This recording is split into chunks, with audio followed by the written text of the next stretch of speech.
सरपंच साहब जिंदाबाद, सरपंच साहब जिंदाबाद, सरपंच साहब जिंदाबाद। शांत हो जाइए, शांत हो जाइए, शांत हो जाइए। जैसा कि आपको पता है सरपंच साहब अपने बोल नहीं सकते, तो हर बार की तरह इस बार भी आपसे इशारे में बात करेंगे और डायरेक्ट मुद्दे की बात करते हैं। जैसा कि सरपंच साहब गांव में विकास का बहुत ध्यान रखते हैं और विकास की मम्मी का भी ध्यान रखते हैं।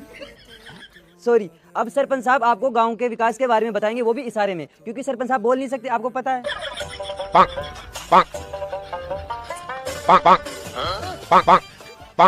ये कैसे सेक्सी सेक्सी इशारे कर रहा है साला भाड़ू। मारो इसे सरपंच को। हाँ मारो सरपंच साहब को।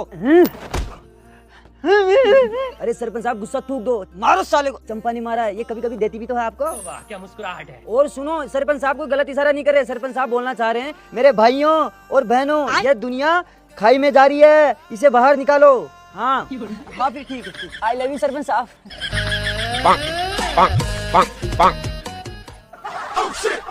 अब क्या बोल रही है? अब तो ये ऐसे बोल रहे हैं कि अगली बार तेरी लूंगा। तेरे लिए बोल रहे हैं ना सरपंच साहब, मैं नहीं देने की। मैं एक राउंड के 550 लेती हूँ, जो आपके बजट के बाहर है।